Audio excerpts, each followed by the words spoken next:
Okay, let's roll the tape. Turn the lights down, please.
The world is changing.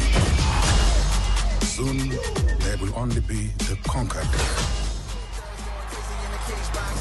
Looking at the world through the TV, a day room, rapping over beats. They made electric chairs for us down day. Last meals, no appeals for them to try and stay on death row like Suge in a late pot. Maybe he could dig a tunnel while the A block.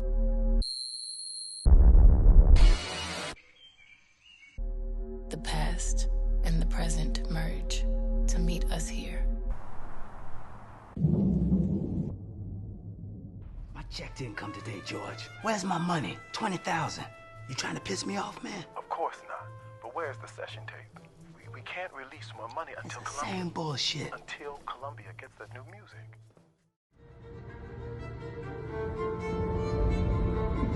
Try to forget all those times.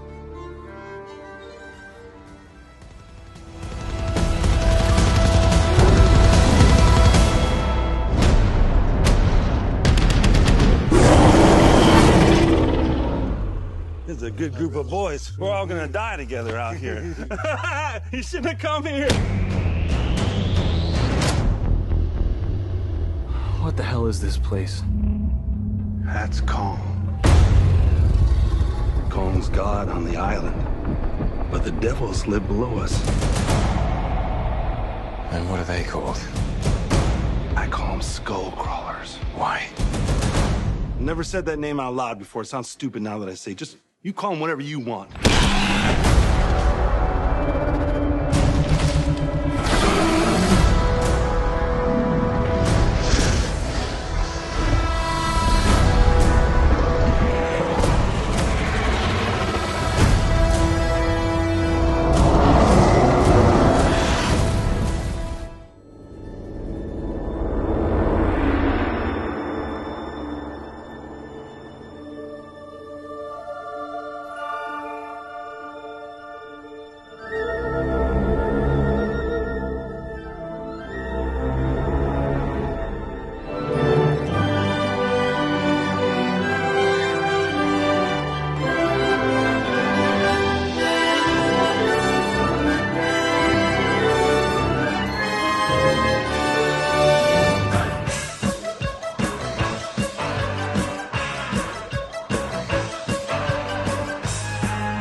I'm gonna tell you a story. How many times have we been here? How many times? This is not the end. How did you do that? Come on! Come find me when you wake up. Keep coming here and I'll train you. Again. The thing is, I work better alone. I work better alone too. Okay, I'll let you tag along.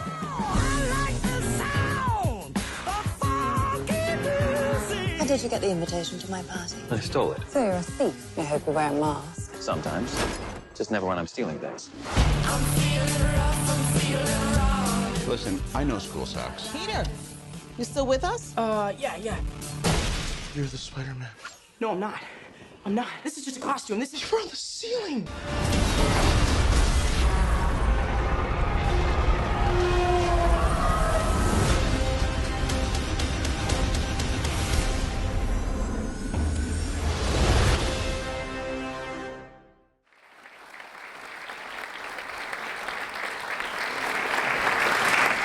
Good afternoon. We hope you like the reel. I'll tell you right off the bat, these are not studio reels. These are chosen specifically. These people made those images.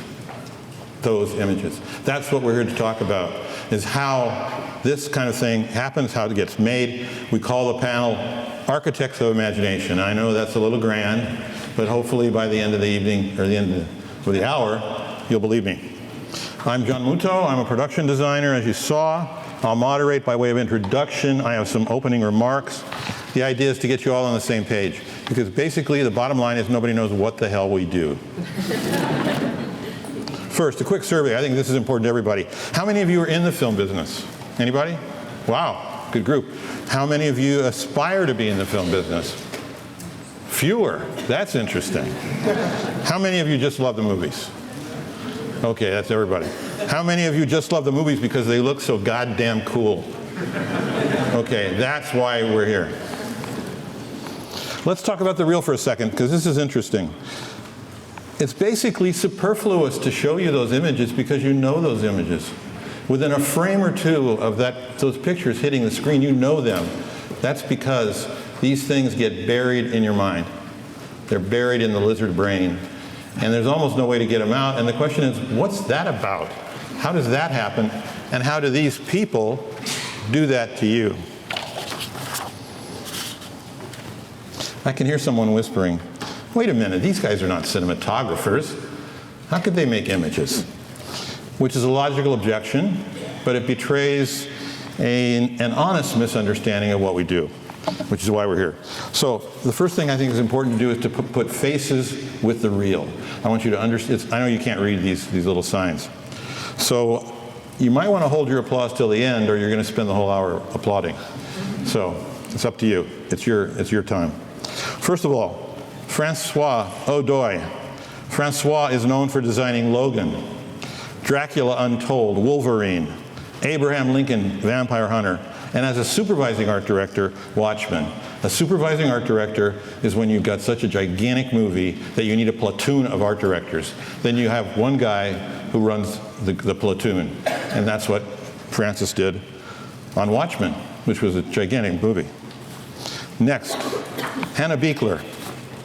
Hannah just finished The Black Panther, which I guess is hooray.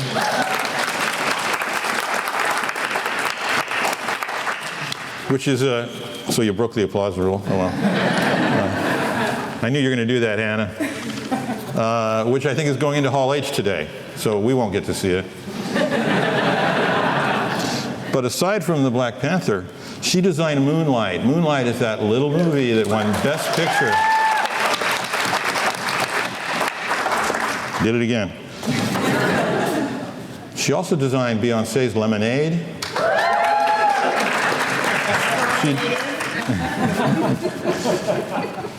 She designed Miles Ahead, the Miles Davis movie, fantastic picture. Creed, which is the only good sequel to Rocky. And Fruitvale Station, very significant movie. Next, Stéphane Deschamps. Stéphane designed Kong, Skull Island. That was his first job. The truth is, Stéphane was a highly sought-after supervising art director for many years. As a supervising art director, he art directed such enormous pictures as Oz the Great and Powerful, Sucker Punch, Alice in Wonderland, and Avatar. So for a first movie, I guess Kong's okay. And finally, oh, wait a minute. Then you got me. I designed Home Alone, Species, Terminator. I'm from the sort of the cult generation when we did cult movies. So I did pictures like River's Edge, that you may know, or Night of the Comet. And then that crazy thing was, in a previous incarnation, I was an animator. I did the animation for Forbidden Zone, which is an Oingo Boingo movie. Finally, our old pal, the amazing Oliver Scholl, third time here. He designed this summer's Spider-Man Homecoming. I don't know why this is this on the reel? Is Suicide Squad not on the reel? It wasn't on that, no. Suicide Squad. That's another movie you probably heard of.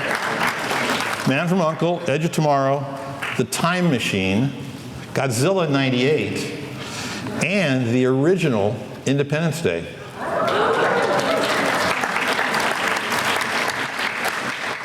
Here's a fun fact. Does anybody here know the Perry Rodin novels? German science fiction? Yeah. He's been, his wife. I don't know how many of these novels there are, but he's been painting the cover since he was 14 and a half. How many? 3,000. 3,000. 3,000? Yeah. Oh. Novellas. Since 1961, every week one new.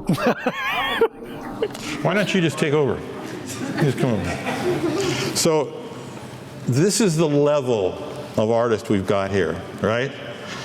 I mean, there's no higher level of artist for what we do. And this is why it's always been a mystery to me why we are not in Hall H. But I know why we're not in Hall H. And at the risk of repeating myself, it's because nobody knows what we do. So, and that's with all these endless making of television shows you probably see, or these silly DVD commentaries. And how many film schools are there? I'll tell you, there's 700 film schools in America, and about a handful have anything like the education you need in order to do this. So what's happened is it's a tribute to America's theater schools, America's art schools, interior design programs, architecture schools, and it's a tribute really to these people that they created their own curriculums, because we have the greatest production designers in the world. And we haven't got any school really. We have one or two schools, not many. But luckily, the bottom liners of Hollywood are smart enough to know what the audience likes to see visually, right?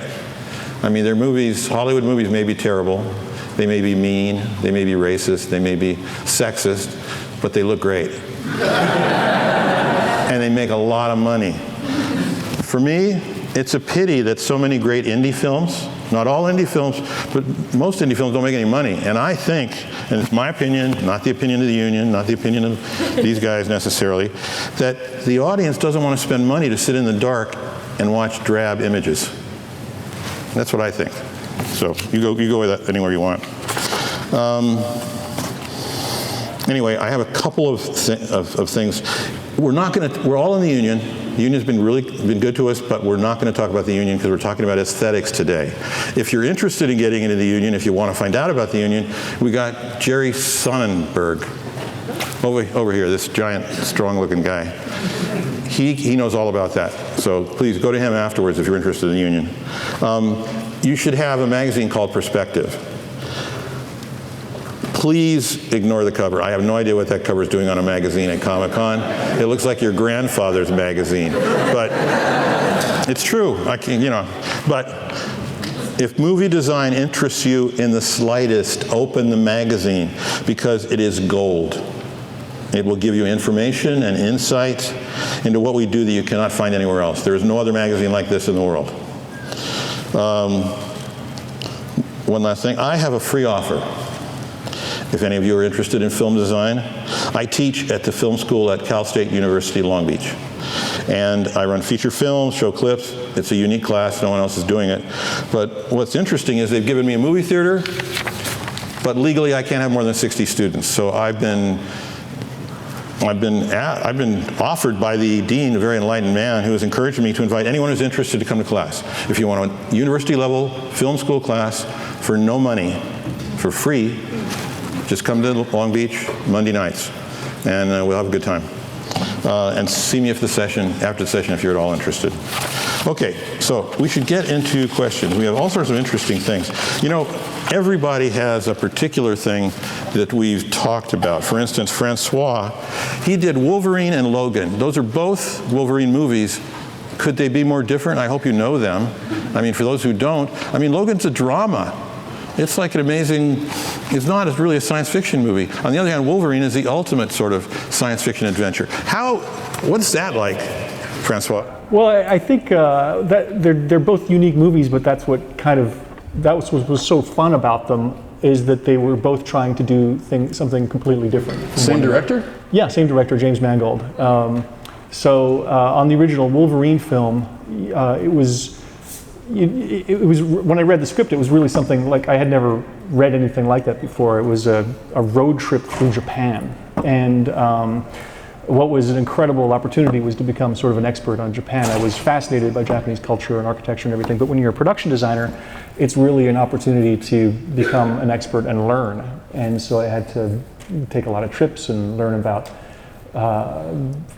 history and and figure out what this road trip was going to be through Japan, which was sort of vaguely written in the script and still being developed. And Logan is sort of its similarity is it's also a road trip. It's a road trip going through North America. And when I came on, I was on that movie for about a year. When I came on, there was no script. There was a rough outline, and nothing in the outline ended up being in the final film. But the process was one of coming up with ideas and putting a big map on the wall and figuring out what this road trip could be that could reinforce the story and the narrative and the themes of the theme of the movie. But Jim is such a student of movies and loves old films. He's always got old films running in the office, and he really sees these movies as an opportunity to make the movie that he wants to make. And those are, he was very much inspired by some old Japanese films in the first Wolverine that we did, and then the second one was like a mashup of inspirations from Eastwood's like The Gauntlet and John Wayne's The Cowboys and Little Miss Sunshine, all these other weird, obscure references and things. So there's like containers to make cool movies and tell great stories. Would I be correct in saying the first movie was, as I remember, it seemed slick and kind of super classy. I remember the Japanese home, and I remember the road, and of course I remember the battle at the end, which was a chrome-plated guy. I mean, that's very different than the second movie, which is gritty and funky. I think that was probably just an extension of wanting to do something completely different and being a bit bored of the shiny, slick, clean chrome type of aesthetic. And I remember like the first logo that I did for Logan, Jim flipped out because he's like, I don't want any chrome letters anywhere, and nothing shiny at all. It wants to be dirty and grungy and 2D, and it was. It ended up being just a kind of a reaction to what we did before and wanting to do something completely different. By the way, we're open to questions. If people have questions, you can come up to the microphone, and if you have a particularly exciting question, so like wave your arms around or something. But anyway, let's go to Hannah. Went from tiny. Hannah, sorry. What was it like to go from Moonlight to the Black Panther? Can you talk much about the Panther? I can talk a little bit about like the design aspect and some of the things that we did. And Moonlight, was very small. It was $1.5 million, and Prevail was $650,000. And you kind of have to be, everything. I was the carpenter, I was the painter. Kind of did everything. I was the set dresser and the decorator and the designer. I think it's not very different from a big movie other than it's smaller. You still have the same challenges of locations and finding the look, finding, the themes, what are we trying to say, you're still doing those things. Can you be concrete about describing? Panther, I was doing it with a whole lot of money. So, which by the way, didn't make it easier. it just made it, now because we have to match what this story is. For Moonlight and they were very small stories. They were very even though Moonlight kind of went over time, it was just a small, intimate, there weren't a lot of characters. So it was easy for the directors to sort of work around the amount of characters. Panther has a ton of characters. I mean, I think they have 15, casts that were the main cast, and that's just a lot anyway. So everything had to be bigger, and we were building Wakanda. So it's just relative to the story and what we were doing. But this amount of having to, be thoughtful about the business side of it as well as, diving into the creative side with the director, same thing. Just, and I just took it one day at a time, because if I looked at it at any one moment, and these guys can probably, I've been just talking to my mom, at any one moment, if I thought about the whole project at once, it's I forget that movie when they go into a catatonic, you know what I mean? And there's drool and you're just sitting in a thing. If I thought about the massiveness of that project all at one time, I shut down. But if I took it one day at a time, one thing at a time, one day at a time, one hurdle at a time. When you're running a race or you're running hurdles or something, you don't jump every single hurdle at the same time. You do one at a time and you get to the finish line. That's kind of what I had to do, because it was very new for me. It was the first time I'd ever worked on a big film. And then there were medium-sized films in between, which helped with that. The other thing is the studio is just understanding how to work your way around in a studio system. When you're working with independent production companies, it's a little bit different than when you're working with, a studio that has a formula that kind of does what they do, and you're sort of trying to meet them at the halfway mark of, okay, I understand this. So, we made it through, and it was great. And I worked with Ryan. I think that is really key to why this worked for me. I'm not saying anybody can go from 1.5 to a $200-some million film. Maybe it wasn't that much. Well, it was, but it's no, it was. Yeah, it was. But because of Ryan, because we had a relationship for 5 years of a working relationship of doing Fruitvale and then Creed, and we're friends outside of work, and we talk all the time. He's like my brother. It's I can say anything. So it made it really easy, because he didn't have to be there with me all the time, and we were sort of experiencing this together for the first time, because that would be the third film I've done with him, so we were sort of in the same position on that. But that did inform greatly, how I approached that massive film. How many employees did you have? How many employees did I have on Moonlight? Either one. On Moonlight, it was 5, including me. And that included the on-site dresser, the prop master, and the assistant props. So there's that. And on Black Panther, I don't know, 300. Was that rough? Well, I'm including in that all the painters and carpenters and sculptors and all the people in the office, probably in the Moonlight office. Well, it's even funnier, in the Fruitvale office, it was literally just me. And Payam. One day I'll meet Payam again. He just wanted to get to Burning Man. And so it was me and Payam dancing his way to Burning Man. And in the office in Panther, there were 40 people. So it was, but overall with the set deck and props and all the different departments that I kind of oversee, it was, and you just take it one step at a time. I mean, I just like to know as many people as I can, and everybody worked really hard, and the passion was insane. So it made it easy, for me to adjust to that change. Like in Creed, one punch at a time, one punch at a time, one step at a time. If you've seen Creed, that's the Rocky thing, because that came from Balboa. Can I ask you if you built Wakanda, or was that off limits? I will say this. We built a lot, which I'm very proud of, because, I went in, again, not having done these big sort of tentpole type movies, and really frightened of blue screen. because you know, and I did this. I watched a lot of like behind the scenes where they show like, oh, this is what it looked like, and then this is what it looked like before with all the blue screen. It's like, that's just a piece of like dirt. Like, what happened? And you know, I'm like, crying and freaking out because I'm like, I can't do that. But so I'm like, I'm gonna go into Marvel and tell them. I didn't tell them anything, but I'm gonna tell them that I'm building everything, and that's how it is. And you know, that didn't happen. I mean, I think I said something, and they went, and then I was like, right. So, but we did build I mean, as we worked through it, and with the director and my fabulous SAD and all my art directors and illustrators and everything, as we went through it, we realized, and it's important to me, that a lot of this is built. There's still blue screen, but a lot of it was built. So I was so excited about that. So when you see it, it is tactile. It is real. And, you know, there's things that we couldn't do because it's Wakandan. If you know the comic, it's advanced. And, you know, we can't make spaceships yet. And no one would, you know, that fly. We can make them, but we can't make them fly. So there's like the city and things like that.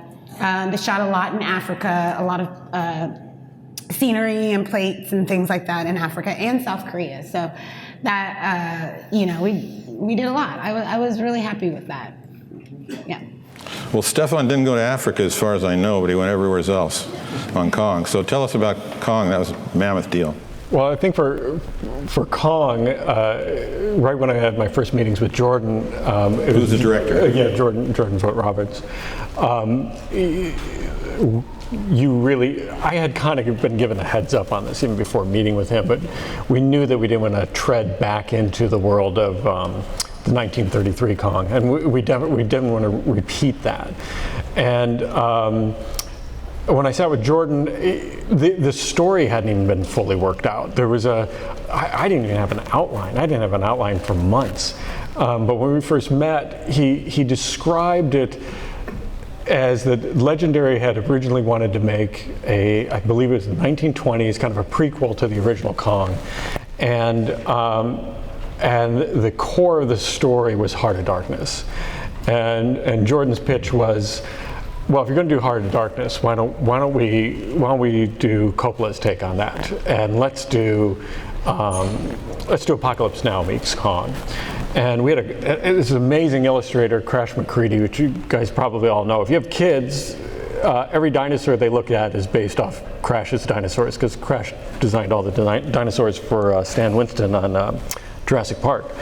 So Crash was in there working with Jordan, and he had done a quick illustration, and it was this giant-sized Kong and these helicopters aiming towards him, and that's what hooked the studio, was that image, which is actually in the film now.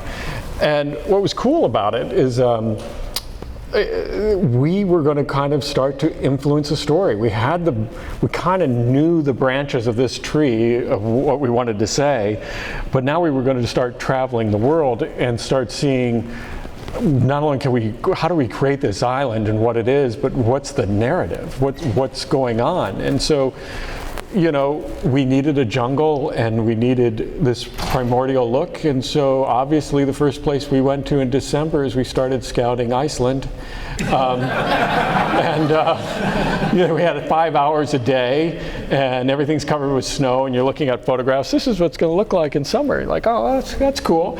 And at the same time, you know, you're doing a lot of helicopter scouting in canyons, and you're wondering if this pilot actually knows the diameter of the rotors as you're flying down there. So we traveled all over. We went to Iceland.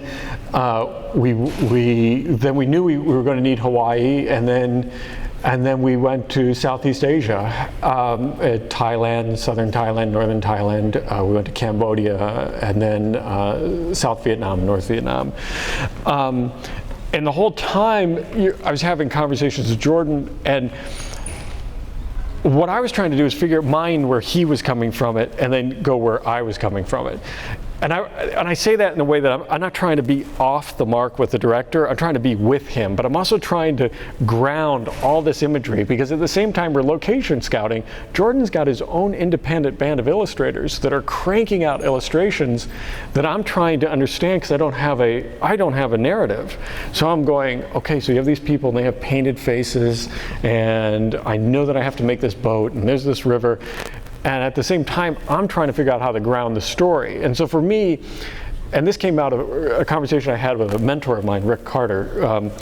We were talking about it, and we were talking about, okay, this is this movie that's based in right after the Vietnam War, and we were talking about this press conference, this kind of infamous press conference at the time where there was a major that said, was talking about this village that got destroyed, and he said, we had to destroy the village to save it.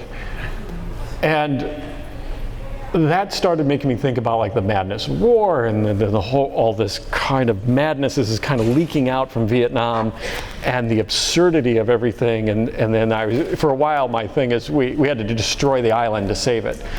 And so rooting it in the Vietnam look became important for me, and the idea of this madness was something that I hung on to. I don't think Jordan and I would talk about it. Jordan had his own aesthetic, but somehow I was trying to weave that in there, and we didn't even know what the creatures were going to be. We knew that Jordan did not want dinosaurs. He felt like that had been done before, and we had all these different visual effects houses trying to bid and come at it, and I forget the house that came up, and all of a sudden they started going, this is this giant water buffalo, and then this is these giant, they basically were taking creatures that exist in Vietnam and kind of running it through a Miyazaki machine. And when I saw that, I was like, oh, this is it, because now I know what I'm experiencing. I'm experiencing what Tim Bottoms was experiencing. You know, everyone else is on the river going, hey man, don't get out of the boat, and Tim Bottoms is probably looking out there going, check out the size of that, water buffalo. So once I got that psychedelic sensibility in there, that became something that I could work with Jordan, and then at the same time tying it into these locations, you're trying to find a grounded opportunity. And Jordan's this guy who's from Detroit, and for him, he doesn't need to get out and go, I need to create this world out of whole cloth. Him just going to Vietnam is this, oh my God, do this even exist? And that brought his wish fulfillment. So we never felt that our wish fulfillment had to go to the place that Peter Jackson did, or the place that the 1933 film did. We wanted our wish fulfillment to come out of a very natural landscape, and then that would help tie in the design and give it a certain verisimilitude. So our Kong's not small. Once I found out that the thing was going to be 85 feet tall, I was like, oh, okay, then you're designing all these other creatures that have to work with it. And so it was the moving into that as your first project was great, because you have this director who's going to break the rules, and he's got these ideas, and he's going to take it to a place, and he's going to bring this aesthetic that he's brought in these smaller films, and you fold into that, and you bring your own background with your love of films in it, and then you start traveling the world, and you start putting the picture together. And what it eventually came down to was a very simple process, was letting Vietnam ground the look, and really Ha Long Bay ground that look. And then we went to Hawaii, and Jordan was very nervous about being in Hawaii and shooting where so many people had shot before. And I said, listen, as long as you got myself and Larry Fong, we're going to take care of you. This will not look like the other films. We've got Steve Rosenbaum. We will augment anything that feels like it is. But treat Hawaii as a living soundstage, and that's what we did. So we have these sets that are in Hawaii, because everyone speaks English, and that's good, and you can bring your crew out there and get it done, and you let the whole thing be anchored by Jordan's vision of what he was doing with this incredible illustration team he had in Vietnam. And it's all kind of a risk. I gotta say, there was a point right before we went to Vietnam, and I was looking at stuff cut together and like, wow, I hope this game plan works.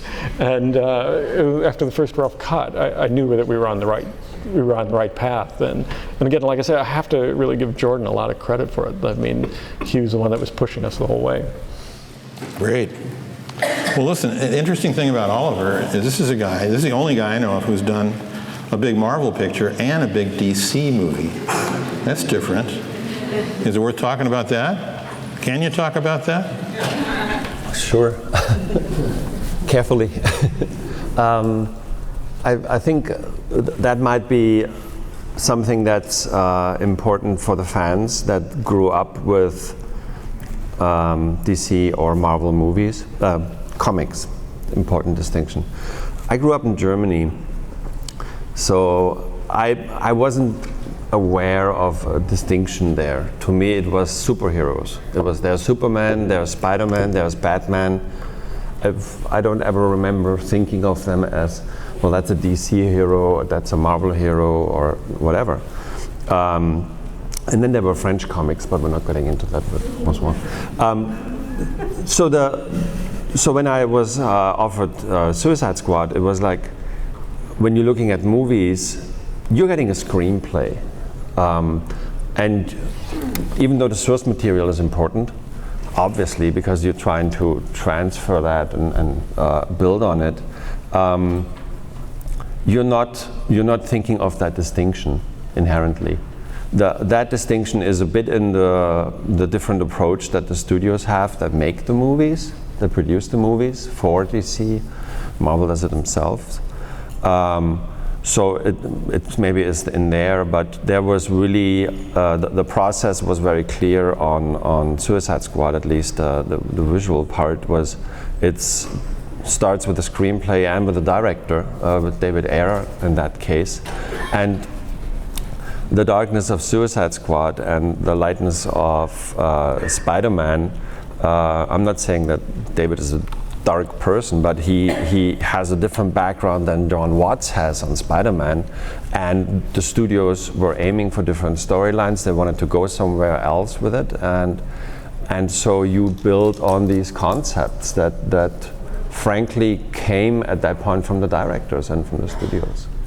So Marvel has a way of doing, has a look that consciously or unconsciously you back into with the whole movie. It's a bit more lighter, it's more colorful, it's very positive, and Suicide Squad, even though it's a very dark story, somewhat, it was also actually trying to be fun and as colorful. And so, but from a design aspect, it's not a distinction that is important to me in terms of Marvel and DC. It's a distinction that's important in terms of, here's one screenplay and the director, and there's another screenplay and a director, and you try to do justice to the screenplay and what the expectations are from that side to the film and not to the publishing houses.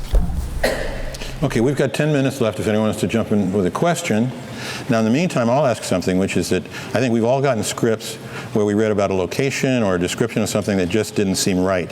What is the process of altering the written word? Anybody want to jump on that? What? Somebody from the audience wants to answer it? I don't know. You want to ask? Oh, okay. You ask your question. Sure. Hi, I'm Allison. I wanted to ask all of you, as I love all of your work, what advice would you give to someone who has just joined 800? Namely me, but you know, anybody who's just joined. What advice would you give as far as the path towards production design specifically, as opposed to just being an art director? Talk to Jerry, for one thing. Talk to Jerry. Who is Jerry? Remember I mentioned that? Yeah. Go to him next. Go to him next? Go ahead, guys. Okay. Can I say something? Sure. I say don't email us. Seriously.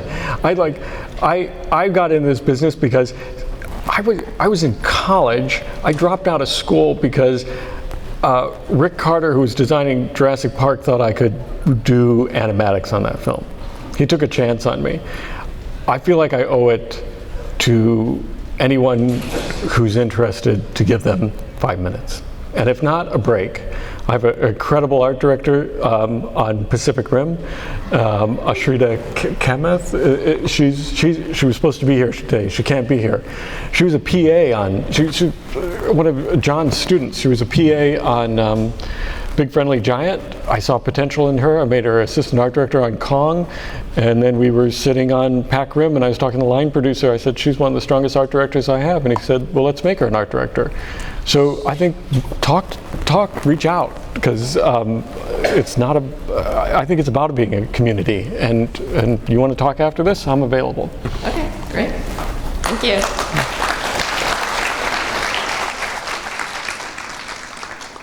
Hi, I wanted to ask, everything I've gone to, I hear that creative control is very tightly held by the director, by a very core group of designers. And back in the days of the studio system, that decision-making was sort of more distributed across a big crew. Could we ever see going back to something like that, or how does that balance work? I don't know if it's really. I mean, I think that there's still a creative core, a team that make the decisions. I mean, I don't, and depending on, every director is different, every studio is different, every picture is different, but there's always like that hub of the DP and the director and the production designer and the screenplay and the visual effects supervisor in some cases, and it's definitely. I mean, that's what's the most fun is it's a collaboration, and hopefully it's a screenplay that allows all those individuals to really bring something to the table and make it better, make what's on the page better. And so you rely on communication and collaboration and everyone bringing something to the process. And that's really, I don't think that's, I mean, I think that's at the very heart of cinema and filmmaking. And it's been that way for many, many decades.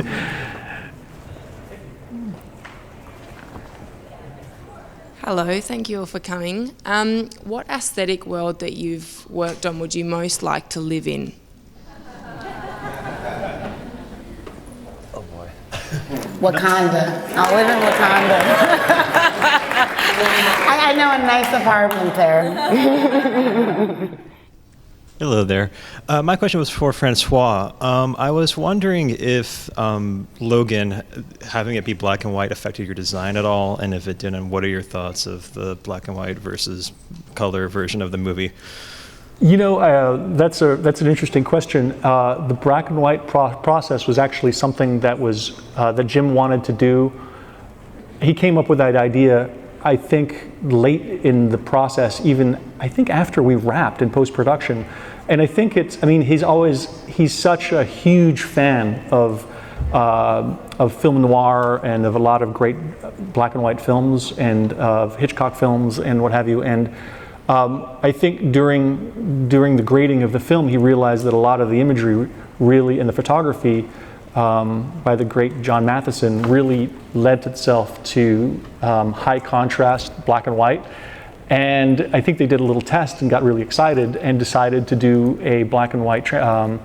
They graded the entire film. It took like weeks and weeks and weeks, shot by shot. They graded each image frame by frame for black and white. And the result was really added a whole another element for sort of fans of the movie to sort of enjoy. And I one day, we've talked about doing a movie in black and white from the beginning. That would be amazing. There are not a lot of black and white films being made these days, but that would be like a dream of mine to design a movie in black and white one day. Maybe one day, get a chance to do that. Didn't they make a black and white version of Fury Road? Yeah, and I think that was actually the initial inspiration. And I remember telling Jim about that Blu-ray coming out and that transfer, and I was super excited about it because I love that movie. It's so great. And I was kind of joking with Jim, going, "Oh my God, can you imagine if Logan was black and white?" And he was like, "Oh, come on, that's never going to happen." But I think that was sort of planting the seed. A lot of the times, what we do is we plant seeds, and thinking that nothing. I guess that was a dumb idea. And then 6 months later, oh wow, I guess we're doing a black and white version or whatever. Farmers. Hi guys. I studied theatrical design, but I ended up graduating with a degree in graphic design. And so I've always been interested in kind of mixing the worlds. What role, if any, does a graphic designer play in your teams? I started as a graphic designer.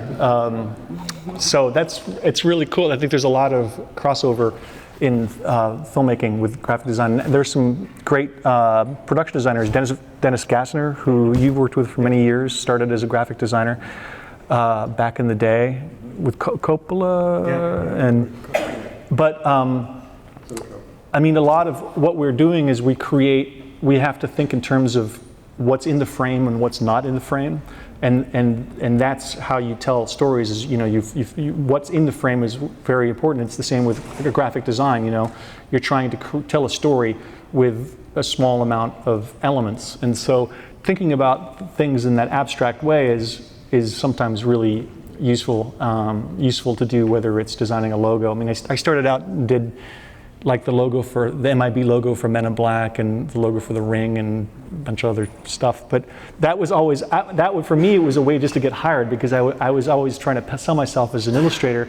But I knew I wasn't that great. I was just one of the early guys who knew Photoshop. and we were talking about, so I would be like, but I'll do all the graphics too. So it'll be like 2 for 1. And so it was just really a way to get hired and be on the movie. We're tight on time, but just to jump in on that, it's funny because Francois and I both came from a graphic design background, and my transition in school was working for a guy named Saul Bass, who designed the titles for all the Hitchcock's films, or most of Hitchcock's later films, and then storyboarded Psycho. But it's the graphic imagery that you're doing as a storyteller that translates very well. And also, one of the things I learned as a production designer is you have to have the ability to tell the story of what you're doing. When the studio comes in, when the producers are there, when the directors are there, you need to be a storyteller in what you're creating. And I found that having a graphic design background helped me cut to the chase on that and get that across cohesively. Awesome, thanks guys. That's it? Another question? Great. Hi guys, thanks for coming. This was inspired by something Hannah said, but I think it applies to all 4 of you. When you are working on these big films that have huge CGI budgets and animation teams with hundreds of people, is it ever difficult to adjust when you have, say, a big set or a character that's entirely CGI? How much input do you have into stuff like that versus the animation team? I'm like, hey, look at that. We had probably one set that was blue, was just blue. And you which was me running around going, and then over here, and then if you turn around, no, over here, it's over here. There was a lot of that going on. It is a little bit, like I said, we had one space where it was that. So, we augmented with like talking to the actors, having the artwork there so they understood what was going on. It's not easy, you have your VFX supervisor there with you. And I think what I saw was, it's just trying to figure out what it is. It's very new for me. These guys can answer this question much better because they've been doing it for a lot longer. But for me, that was a scary moment, but of that one. But I look back at the pictures and it's really hilarious. And to be designed. Yeah, I think that's. I think if I get the question right, besides of the, oh my God, there's green in the set and it's surprising, and how do the actors react to it? It still needs to be designed. So before you get to the point where there is green in the set, there is some people call it world building. I call it's just the setting. The setting is where the action takes place, and what we do is we design the setting, we design the world, and then part of the process that we do is taking that world apart once we know what it's supposed to look like. We're taking it apart and saying, okay, well, how do we get there? Where does an actor need to be in a real environment? Where does he need to interact with something? So that's a set. And where is the world getting too big to actually be physically presented? Meaning, where does it need an extension?